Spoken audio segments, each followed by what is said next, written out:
Sarai, mulher de Abraão, não lhe dava filhos, e ele tinha uma serva egípcia, cujo nome era Agar. E disse Sarai a Abraão: eis que o Senhor me tem impedido de dar à luz. Toma, pois, a minha serva, porventura terei filhos dela. E ouviu Abraão a voz de Sarai. Assim tomou Sarai, mulher de Abraão, a Agar egípcia, sua serva, e deu-a por mulher a Abraão, seu marido, ao fim de 10 anos que Abraão habitara na terra de Canaã. E ele possuiu Agar, e ela concebeu. E vendo ela que concebera, foi sua senhora desprezada aos seus olhos. Então disse Sarai a Abraão: meu agravo seja sobre ti. Minha serva pus eu em teu regaço. Vendo ela agora que concebeu, sou menosprezada aos seus olhos. O Senhor julgue entre mim e ti. A primeira mulher, exemplo dessa noite, é Sarai, mulher de Abraão. Deus tinha dado uma promessa a Abraão. Deus tinha dado uma promessa a Sara, que deles Deus faria uma grande nação. E na ansiedade de Sara, de olhar para si mesma, de olhar para o seu próprio estado e de pensar: eu não tenho condição de gerar mais, então eu vou dar o meu jeitinho. Se a gente não soubesse a nacionalidade, a gente sabia de onde que era Sarai. A gente dá um jeitinho. A gente encaixa e dá um jeito. Mesma coisa, eu dou a minha serva para o meu marido possuir. Só pensar nisso é uma piração para mim. Só pensar nisso eu piro o cabeção. Onde que essa mulher estava com a cabeça? Dá que ele gosta mais da outra. Não se brinca com isso. Mas como se não bastasse a precipitação, a ansiedade, depois que ele entregou e ela concebeu, quer dizer, em nenhum momento ela pensou nas consequências do que ela estava fazendo, que são diversas. Olha, Abraão podia ter se apaixonado desesperadamente, perdidamente por Agar, desprezado Sara. O que eu estava perdendo na vida? Essa egípcia está chovendo na minha horta. Não podia ter pensado assim? Vou ficar com essa mulher que já está mais para lá do que para cá, já está passadinha. Não, vou pegar a gata, tudo durinho nela. Era um risco? Era um risco. Ela não pensou na consequência, ela queria resolver o problema dela, ela queria ter um filho. Outra consequência que ela não mediu foi que a escrava egípcia se sentisse empoderada, porque afinal de contas agora ela tinha um filho do patrão no ventre. Não passou mais nada pela cabeça de Sara. Ela só foi e falou: eu quero, é isso. Já cheguei com a solução. Você pega aqui, pega essa escrava, possui ela, gera nela um filho. E aí nós estamos conversados. Aí eu vou dar esse filho que Deus prometeu, vai ser por ela. Primeiro, Deus não precisa de ajuda. Quando Deus promete, Ele vai cumprir. Mas como? Ele é Deus. Ele não cabe nas nossas caixinhas.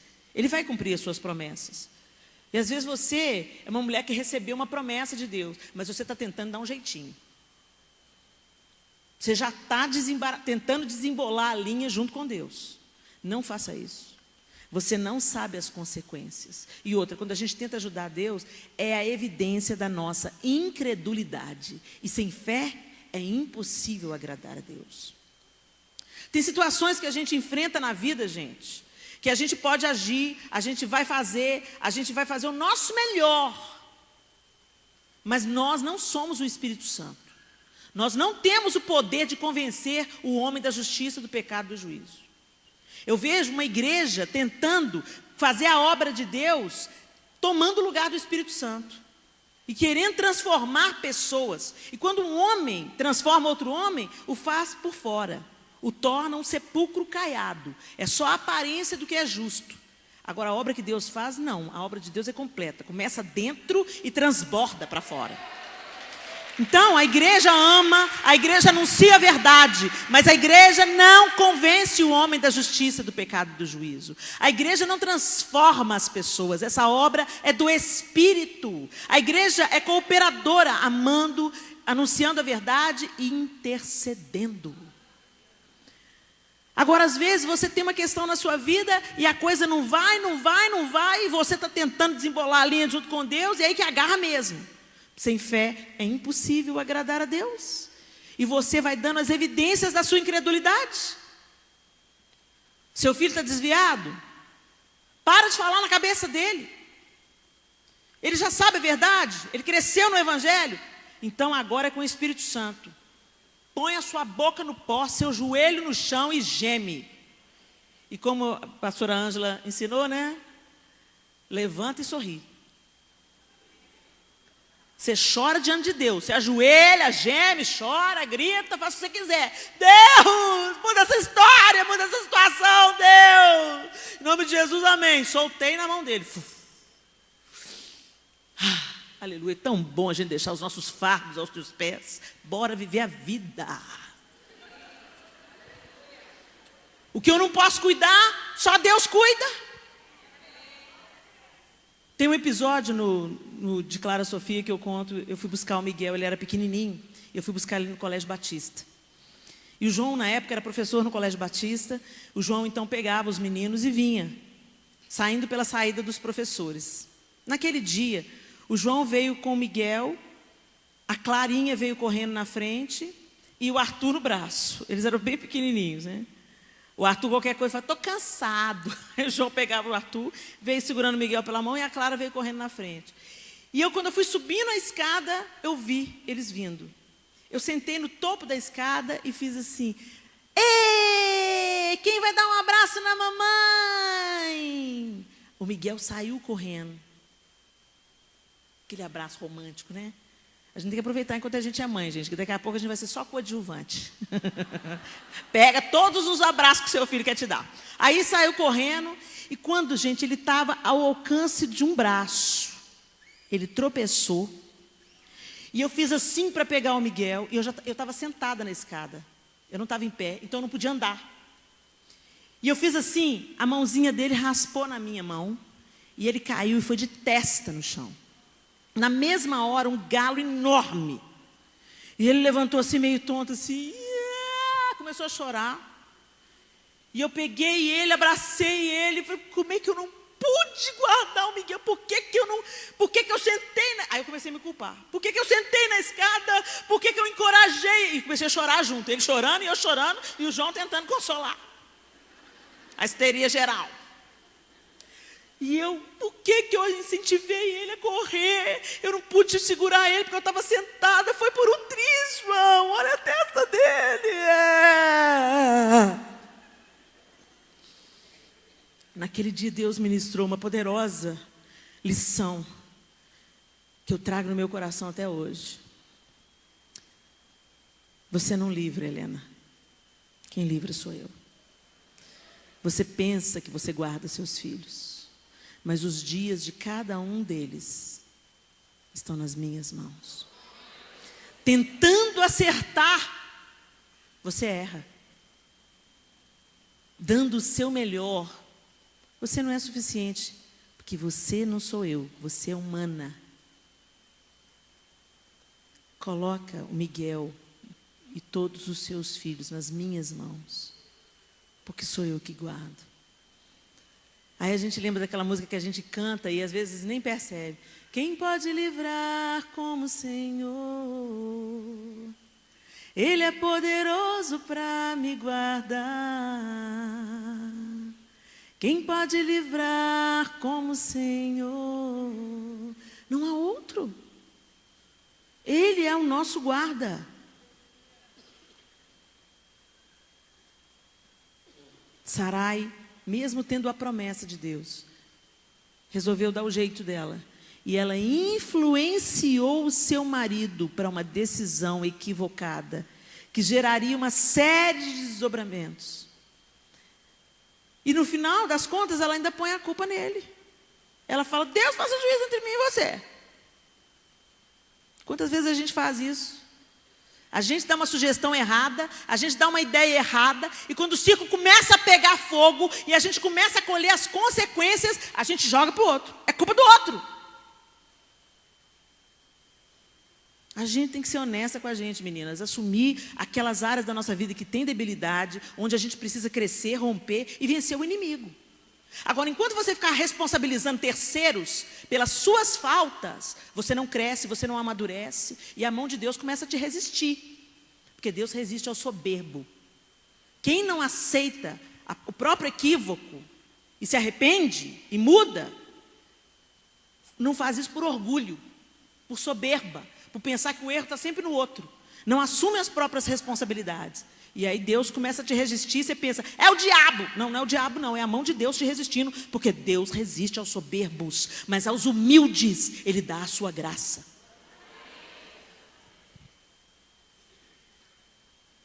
Outra mulher de influência, abra sua Bíblia, 1 Samuel 25, e nós vamos ler a partir do verso 14. 1 Samuel 25, nós vamos ler a partir do 14.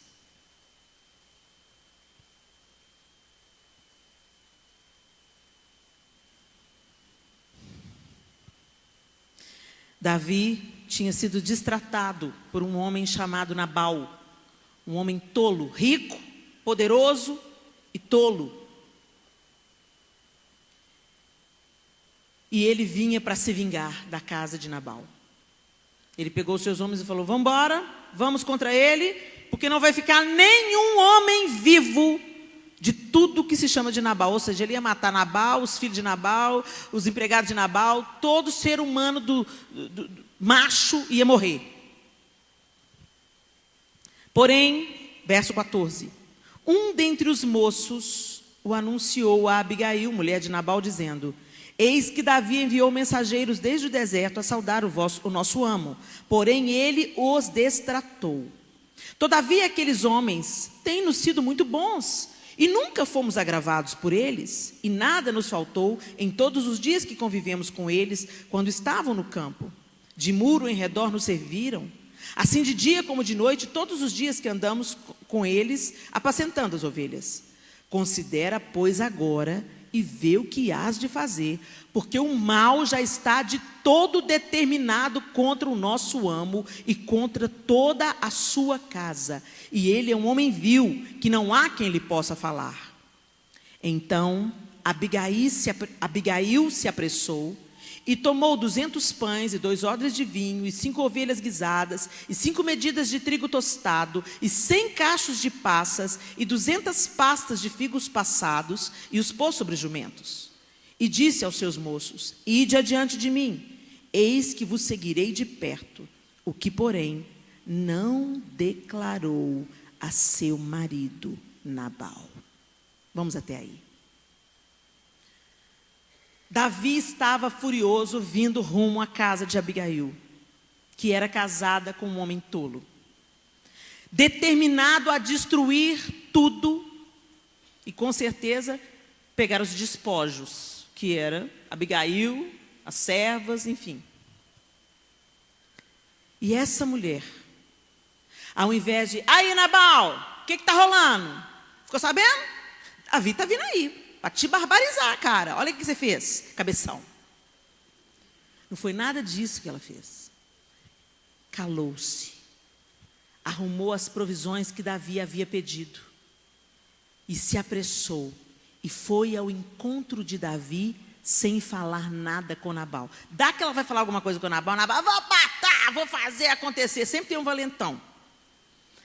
Ela foi. E quando você vai lendo, continua lendo o texto, Abigail se apresenta diante de Davi, ela desce do jumento que ela estava, e ela se prostra com o rosto em terra, e diz, Senhor, permita-me que eu te fale, Senhor meu, minha seja a afronta de meu marido Nabal. Ele é um homem tolo, ele não sabe o que está fazendo, permita-me que eu ofereça o que vocês estão precisando. E ela começou a abençoar Davi, a dizer palavras de encorajamento para Davi. Depois lê o texto todo. Eu sou fascinada por esse capítulo. Uma mulher sábia, que se calou, que se colocou como intercessor. Intercessor é o que se coloca entre duas causas. Uma causa e aquele que pode suprir. Ela se colocou entre Davi e Nabal. Ela tomou o lugar de Nabal, assumiu a culpa que não era dela, abençoou a Davi. E quando ela acaba de falar, Davi a abençoa e fala: bendito seja Deus que mandou você, porque se você não viesse, eu ia destruir a sua casa.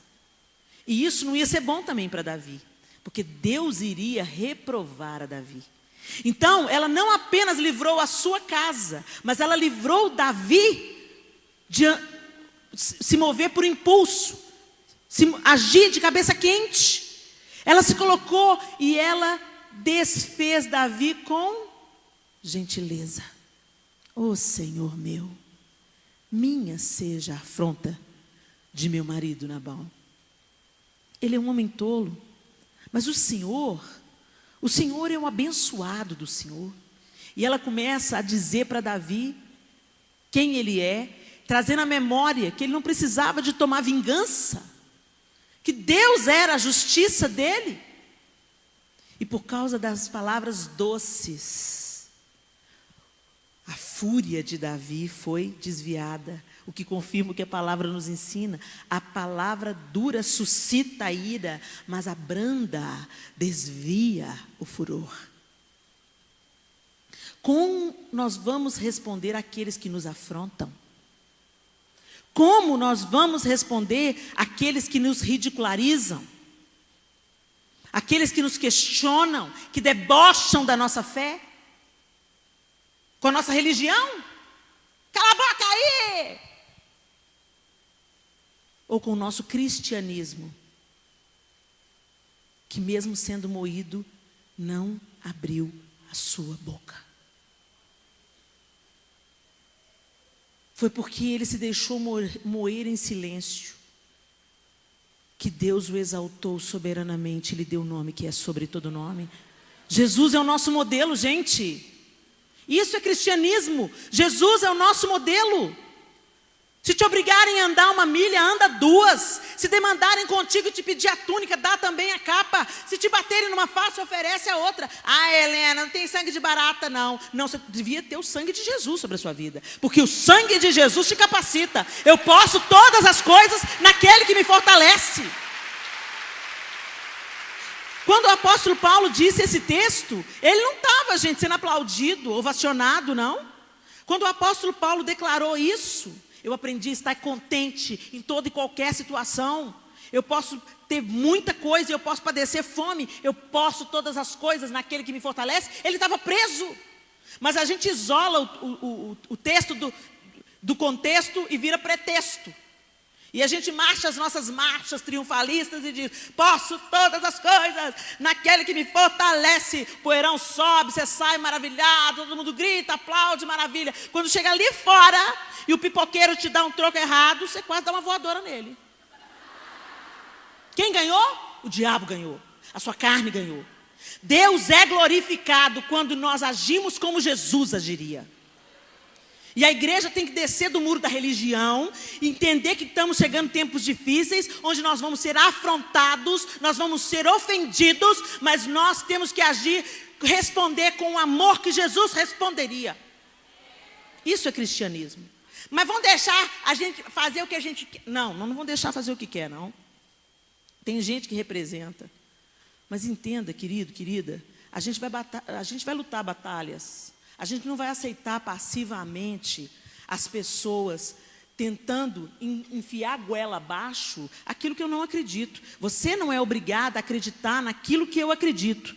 Você não é obrigado a acreditar naquilo que eu acredito. E eu tenho que respeitar você nas suas escolhas, mas eu também quero ser respeitada nas minhas.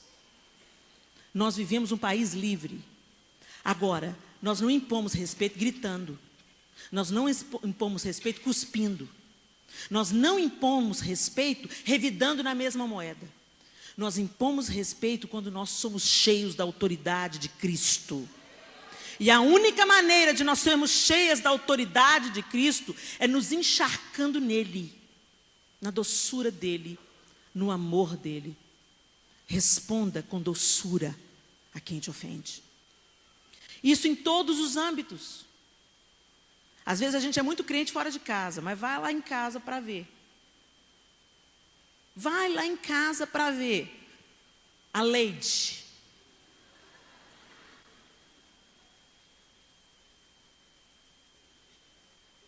Pelos frutos, a árvore é conhecida. É esquisito quando a gente... Imagina comigo, mangueira. Todo mundo conhece um pé de manga, não conhece? Imagina se no lugar de uma de manga desse morango.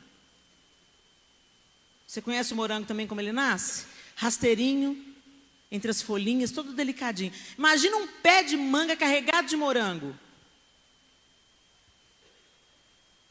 Esquisito, né? Um crente dá frutos de justiça. Uma mulher cristã transparece Cristo. Eu não consigo conceber duas mulheres que se dizem crentes, vão para um congresso e uma mete a mão na cara da outra. Eu não consigo conceber isso.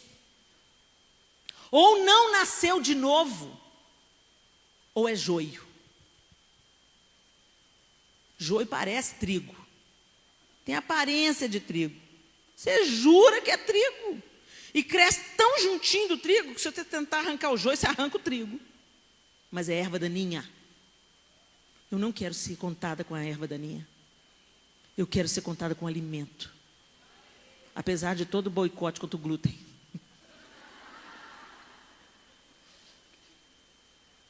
Abigail foi essa mulher que influenciou para o bem. E ela pouco falou. Olha que coisa interessante, gente. Abigail falou pouco, agiu sabiamente, salvou a sua casa, salvou Davi, Deus feriu a Nabal, Nabal morreu, Davi pegou Abigail para ele. Falou assim, eu quero essa sábia pertinho de mim. Além de sábia, ela é bonita. Deus mudou a sorte, o destino de Abigail. Agora, olha Sarai. Falou demais, agiu precipitadamente, culpou o marido, não assumiu a responsabilidade. Depois veio a história que ela mandou Agar embora. Depois veio a história que ela mandou Agar e Ismael embora. E Deus... E está aí até hoje o pau quebrando. Graças a Agar. E graças a Sarai. Que teve a infeliz ideia de pôr a egípcia na mão do marido dela. Uma atitude errada destrói a sua casa, destrói a sua descendência. Uma palavra errada. Gente, eu lembro uma vez que eu estava num acidente. Eu estava dentro de um carro com um amigo meu, muito querido. E há muitos anos isso aconteceu. Eu estava grávida do Miguel. E a gente estava dentro de um carro, e ele muito jovem. E ele entrou numa rua, e o carro que vinha pegou a lateral dele. Ou vice-versa, ele pegou a lateral do outro. Houve uma colisão. Ele, ai meu Deus. Fica calma, Helena. Eu grávida. Eu falei, eu estou calma. Aí saí do carro. Quando eu saí do carro, o motorista do outro carro veio. Homão, fortão. E o outro meu amigo, magrinho, jovenzinho. Cresceu para cima dele. Aí falou assim, e aí, você fez errado aí, não sei o quê, não sei o quê. Eu, não, desculpa, foi mal. Não, a gente vai resolver isso aqui e tal, tal. Aí ele liga para os irmãos dele que moravam ali perto. Aí chega 2 dos 3 irmãos dele. O que está acontecendo aí? Aí o cara que já tinha crescido para cima do meu amigo cresceu um pouco mais. O que é? O que está pegando? Eu sou delegado. O cara que tinha batido, eu sou delegado. Aí o irmão do meu amigo virou para ele e falou assim, que culpa eu tenho se você não estudou? Eu sou engenheiro. Eu assim, não estou acreditando nisso. Parecia discussão de menino de 4 anos de idade. Eu tenho chiclete, eu tenho pirulito. E eu olhando para aquilo, falei assim, meu Deus. Aí eu comecei a orar. Deus, em nome de Jesus, Senhor, aparta esses homens, Senhor. Joga luz aqui, Senhor. É um negócio tão simples, tão fácil de resolver, Senhor. E eu afastei assim um pouquinho. E estou lá, orando e o barrigão lá. Aí desce a mulher do carro. A mulher do cara. E vem, é isso mesmo, ele fez isso, ele falou aquilo, ele falou aquilo. Ele falou assim, sim. E no ouvido ela ia lá, escutava que os irmãos estavam conversando entre eles, e vinha aqui e trazia para o marido dela. Se ela era delegado, a gente devia ter uma arma dentro do carro. Essa mulher é louca. E eu fui vendo aquilo, falei assim, meu Deus, essa mulher, olha a tola, meu Deus do céu. Ô Deus, cala a boca dessa mulher, Senhor. E a mulher, pá. E ela vinha aqui, escutava dos homens, ia lá, pá. E o cara foi ficando vermelho. Gente, perdi a compostura. Mas com a pessoa certa. Fui lá e falei assim, minha filha. Peguei no braço dela. Você é louca? Tirei ela assim, querida, você quer que o seu marido dê um tiro na cara desse menino e vai pra cadeia? Cala a sua boca. Nessa época eu ainda não era liberta não, gente. Eu falei, meu Deus, essa mulher é louca. Porque mesmo na minha insanidade, mesmo na minha meninice, mesmo quando Deus não tinha me transformado ainda, minha mãe tinha me ensinado. Leninha, você não leva briga de menino para seu marido resolver. Vizinho com vizinho, menino briga amanhã, eles estão bem. E os pais dão um tiro um na cara do outro. Minha mãe falava assim para mim. Se você casar com um valente, minha filha, cala a sua boca. Porque o valente é o seguinte, ou ele vai para o cemitério, ou ele vai para a cadeia. E nós vivemos isso na nossa vida. Meu avô foi assassinado. O pai da minha mãe. Porque era um homem violento que não levava desaforo para casa. Era tolo. Entrava em discussões, o sangue fervia, ele pegou a arma, o cara foi lá, pegou a arma também, ele matou o cara e o cara matou ele. Podia ter curtido tanto meu avô. Eu tinha 6 anos de idade quando isso aconteceu. Mas eu lembro da devastação que os meus pais ficaram, que a minha avó ficou. Por causa de um tolo.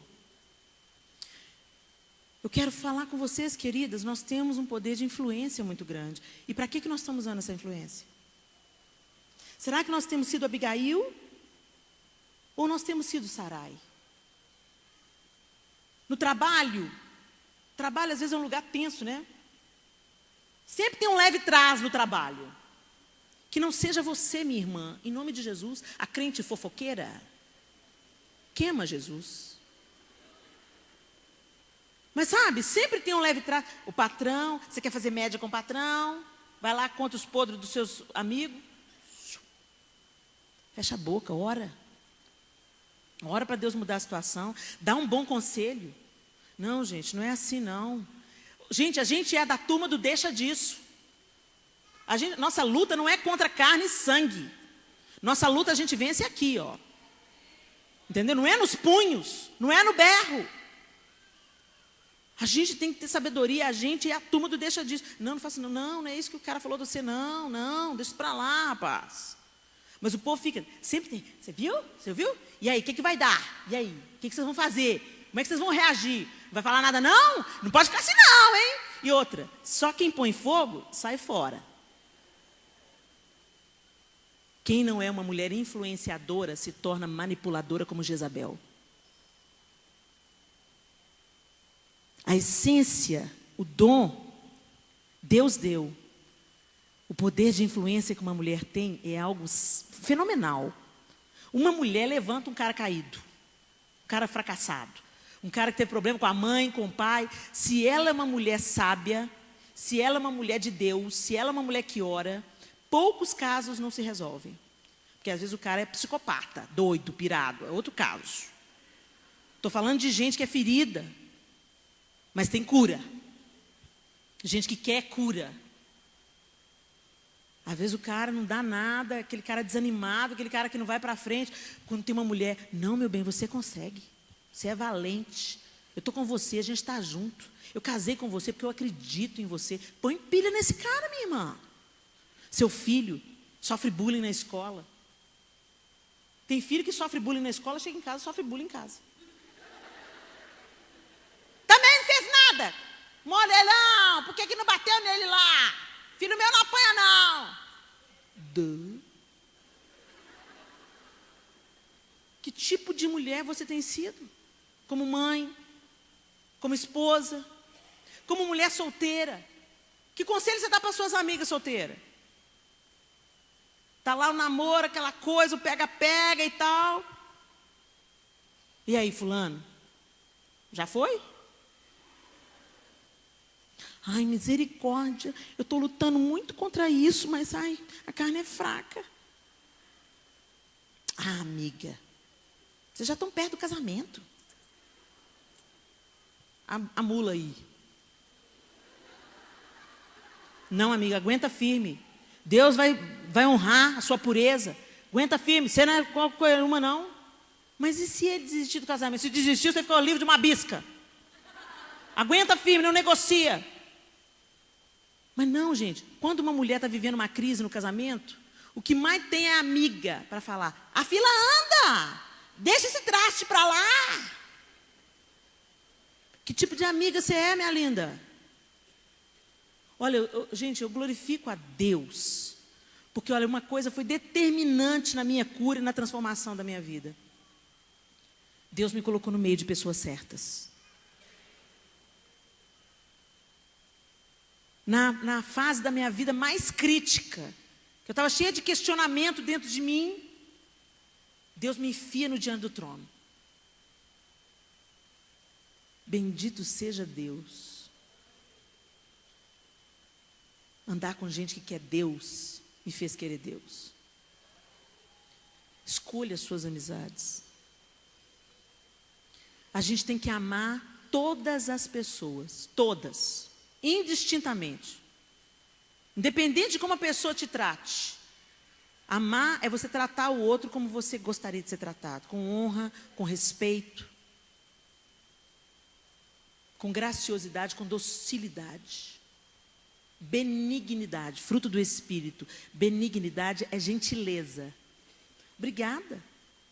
De nada. Quer passar? Você na frente, por favor. Imagina se tivesse um congresso de mulher cheia do Espírito Santo. Não, por favor, senta na frente você. Não, eu cheguei aqui às 4 da manhã, mas eu faço questão. Oh, Deus, é o céu, né, Senhor? O céu será assim, porque lá joio não entra. Que Jesus tenha misericórdia de nós, né? Ô Jesus, faz da gente trigo, Senhor. Senhor, por favor, faz da gente trigo. Mas é tempo de nós pensarmos, queridas, porque além dos exemplos dessas duas mulheres, nós temos a exortação e o conselho do Senhor por toda a palavra de Deus. Provérbios 18:20 diz: do fruto da boca de cada um se fartará o seu ventre, dos renovos dos seus lábios ficará satisfeito. A morte e a vida estão no poder da língua, e aquele que a ama comerá do seu fruto. O que sai da nossa boca volta para nós. Gente, a gente sempre pensa na lei da semeadura quando a gente vai entregar o dízimo e a oferta, mas a gente não pensa na lei da semeadura quando a gente semeia a palavra. E eu vou te contar, de experiência própria, eu já comi muito fruto amargo da minha língua grande. Até o dia que Deus me falou: não, Helena, você não está lutando contra o diabo, não, Helena. Você está lutando contra a sua carne. Você é seu pior inimigo. Porque o diabo só trabalha com a arma que você coloca na mão dele. Eu já venci Satanás. Mas você convida ele para a sua vida, para mexer na sua vida. Você coloca uma arma carregada nas mãos de Satanás quando você semeia palavra criadora. A palavra tem vida, gente. A palavra gera. A palavra cria. O poder da vida e da morte. E não é só, você pensa imediatamente: ah, eu vou xingar o fulano, eu vou ser grosseira, eu vou ser isso, vou ser aquilo. E, gente, está no poder da língua e dos dedos, tá? Porque tem muita gente que tecla, fica caladinho. Mas toda sorte de maldade, a língua da modernidade são os nossos dedos. E Deus está de olho neles também. Mas às vezes a gente pensa que a gente estraga só com a palavra de morte, é só aquela palavra que joga para baixo. Não é não. palavra de morte vem dos bajuladores. Nossa, Helena, mas você prega demais. Palavra de morte. Eu sei quando uma palavra, um elogio vem para me encorajar numa hora que eu estou precisando. E quando vem, para eu acreditar que eu sou a última Coca-Cola do deserto.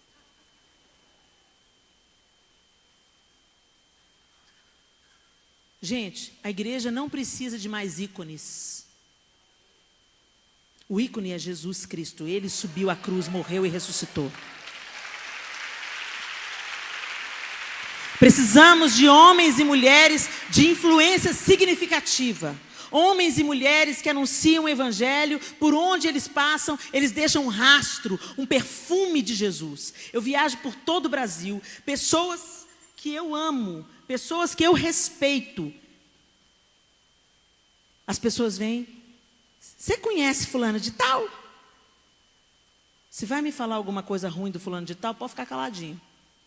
Eu já falo assim. Porque eu cansei de ouvir, fulano veio aqui, puxa, você é pontual, hein, Helena? Mas não era para ser, você não marcou 7h30? Não, eu marco 7h30, mas os ministros descem só 8h30, 9 horas. A gente tem que ficar enrolando no louvor lá para o ministro chegar. Não, o ministro chegou aqui, só tinha água, deu maior esparro. Eu não sei o que as várias histórias que eu já ouvi são verdade. Fulano gritou com o ciclano. Fulano meteu a mão na cara de ciclano. Eu não sei se as histórias que eu ouvi são verdades. Só a eternidade vai revelar. Mas eu quero te dizer uma coisa. Agora eu aprendi. Agora a pessoa fala, você conhece? Olha, se você vai me contar uma coisa triste, eu não quero saber. Agora, se você quer aliviar a sua alma e me contar, e me falar uma coisa que eu não devo fazer, eu não quero saber quem foi que fez isso. Não me contamina. Não me suja. Eu posso aprender com o erro do meu irmão para eu não cair no mesmo buraco que ele entrou. Agora, se você não teve coragem de exortar o meu irmão, não venha expor a nudez dele para mim. A gente tem que ter coragem de falar isso, gente.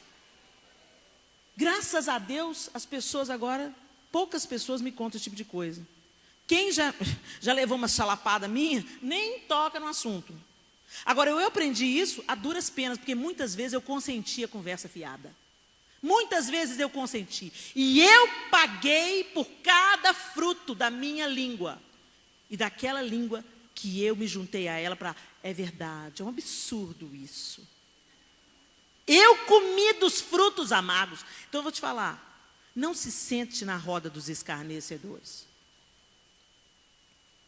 Voltando às histórias dos ícones. A gente fica, sabe, bajulando a pessoa, pensando que está encorajando a pessoa. Você está elevando a pessoa e ela começa a se sentir inchada, poderosa. Deus está me usando. Aí ela tem uma vida de pecado, mas todo mundo aplaude. Ela tem uma vida de pecado no bastidor, mas todo mundo aplaude. E a pessoa pensa, Deus está me usando. Engano. A obra de Deus será feita independente de mim. Ela será feita. Agora, ai de mim, de fazer a obra do Senhor relaxadamente, tendo uma vida dupla. Ai de mim. Eu não sou perfeita, gente, minha vida é um livro aberto. Já contei algumas das minhas mazelas para vocês. Mas o mínimo que a gente tem que ter como cristãos é coerência. Pelo menos a tentativa de fazer o que é certo. Os ministros de Deus precisam da nossa intercessão, não da nossa bajulação. Fica todo mundo...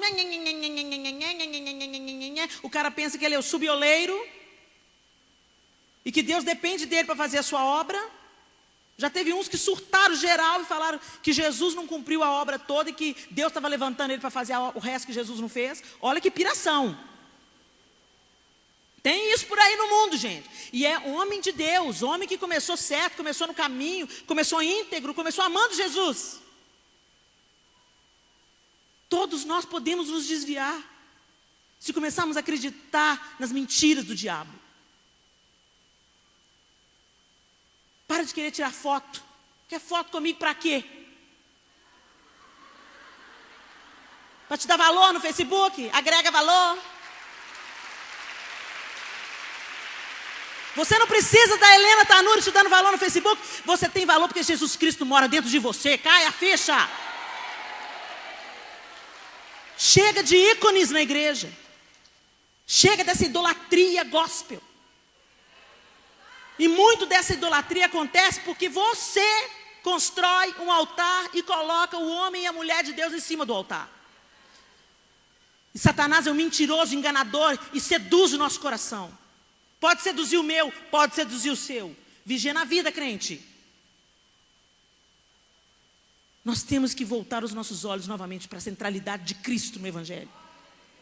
Ele é o alfa e o ômega, o princípio e o fim. Ele não falha, Ele não muda, Ele é vencedor, Ele é o eterno, Ele é Deus, o único e suficiente Salvador. Ele morreu, Ele ressuscitou, Ele é o dono da glória, da honra, da majestade e do poder. Às vezes a gente pensa que só a palavra dura mata. Não, a palavra doce, mal intencionada, hipócrita também mata. E você vai comer o fruto dessa sua palavra.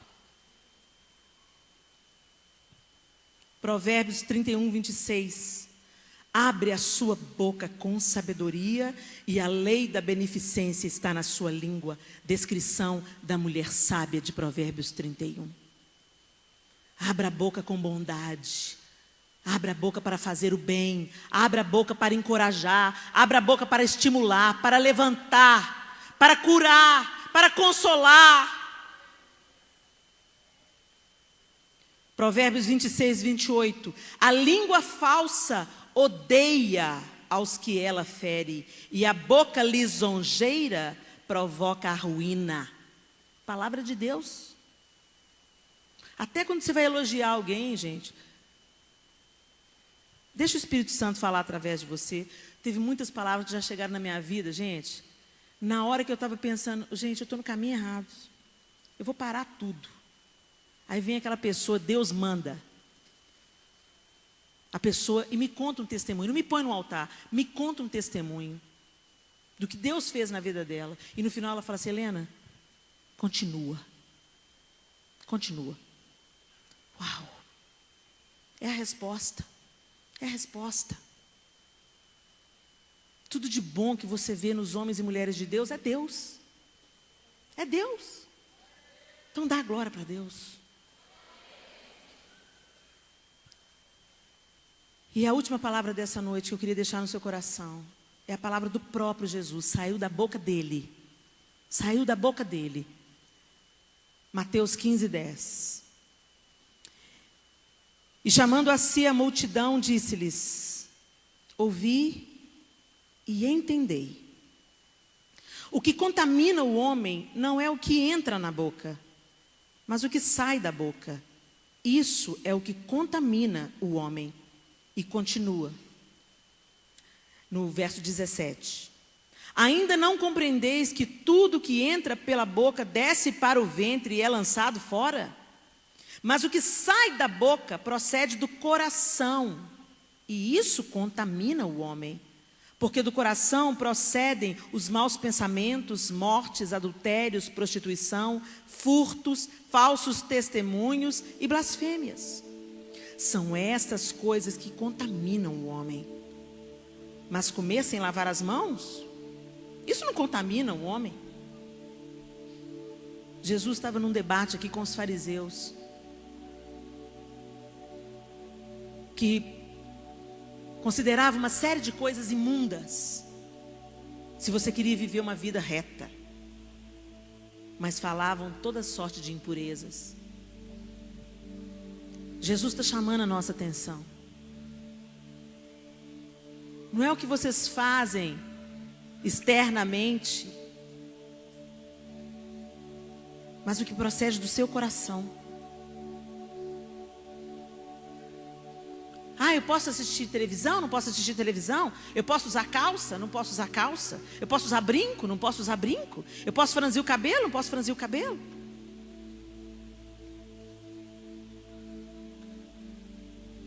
Mas o que você fala? E o contraponto disso, para finalizar, está em Efésios capítulo 5, 15. Portanto, vede prudentemente como andais, não como nécios, mas como sábios, remindo o tempo, porquanto os dias são maus. Por isso não sejais insensatas, mas entendei qual seja a vontade do Senhor. E não vos embriagueis com vinho em que há contenda, mas enchei-vos do Espírito, falando entre vós em salmos e hinos e cânticos espirituais, cantando e salmodiando ao Senhor no vosso coração. Como que nós somos cheias do Espírito? Falando entre vós, com salmos, hinos e cânticos espirituais. Conversa o que edifica, conversa o que abençoa, conversa o que encoraja, fala o que constrói vida. Às vezes você está vivendo uma situação caótica na sua vida. O diabo, pode ser, ele é nosso inimigo e não para de trabalhar. Mas sejamos realistas. A maior parte das lutas que enfrentamos é porque perdemos a luta para a nossa própria carne, para a nossa própria vontade. Nossa vontade é nosso pior inimigo. Nosso achismo é nosso pior inimigo. Nossas opiniões. A gente tem que, como igreja, conversar menos, orar mais, abençoar. Tem gente que me odeia, nunca trocou uma palavra comigo,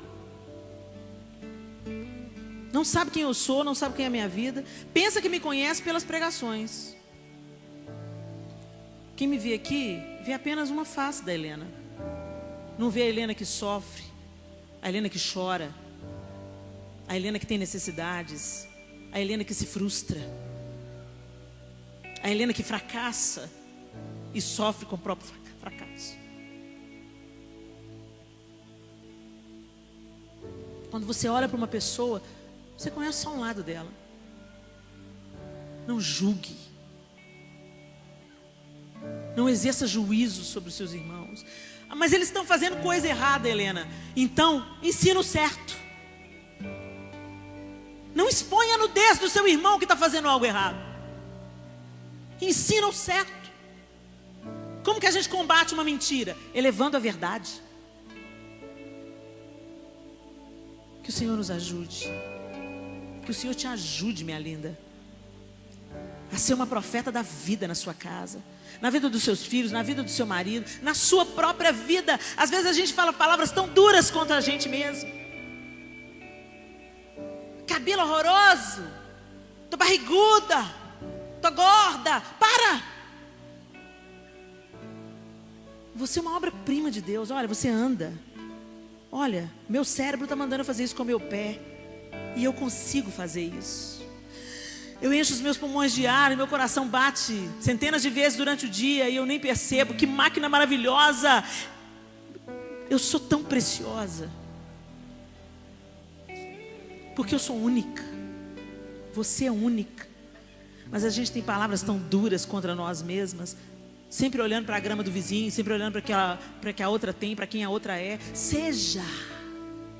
Seja tudo que Deus tem para você ser. Fique de pé no seu lugar, feche os seus olhos, dê a mão para essa irmã que está do seu lado. São 9h21. Não saia, nós vamos orar. Feche os seus olhos, olha para a sua própria vida. E eu vou te pedir para fazer um exercício doloroso. Lembra das sementes que você plantou. Lembra das conversas ruins que você teve. Gente, todo dia a gente tropeça na língua. Todo dia. Eu não sei vocês, mas eu tropeço todo dia. Que tormento, que luta. Em relação à língua, a gente pode repetir: o bem que eu quero eu não faço, mas o mal que eu não quero, esse eu faço. Mas a gente tem que caminhar, gente, sabe? Não se conformar com os próprios fracassos, com a malignidade da nossa língua.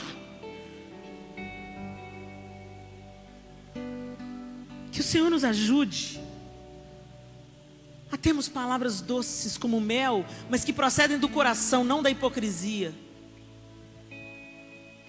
Quando elogiar, elogia de verdade. Se não for para elogiar de verdade, fica calada. Encoraje. Levante.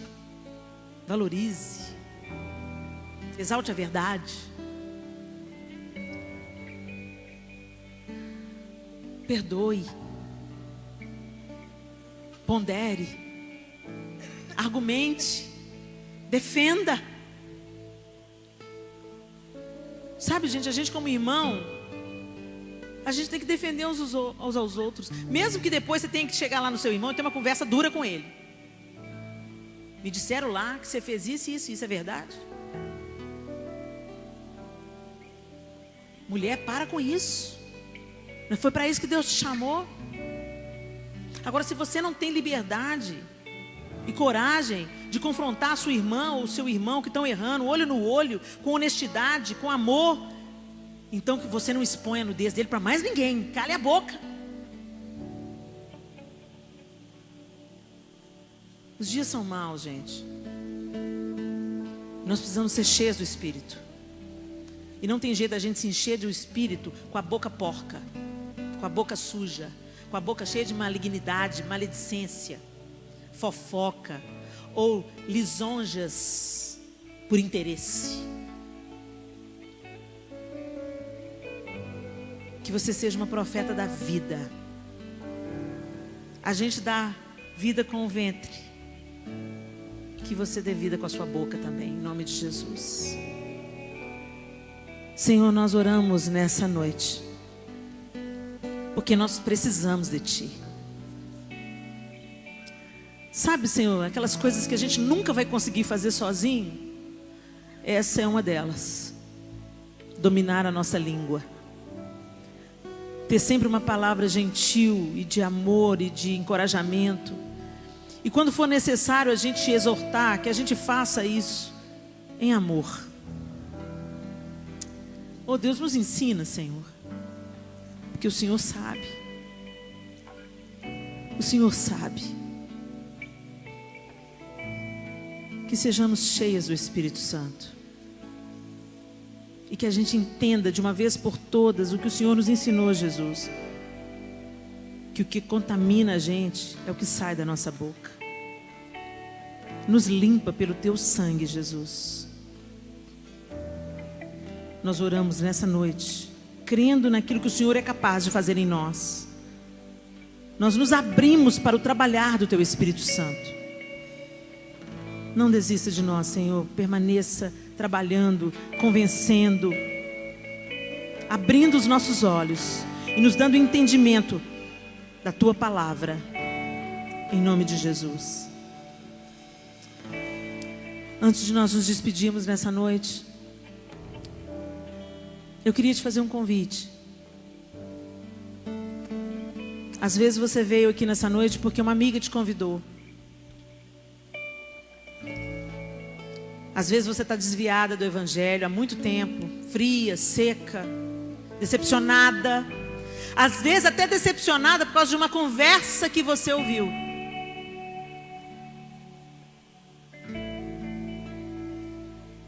E você sente nessa noite o toque de Deus te chamando de volta, te chamando para Ele, te atraindo para Ele.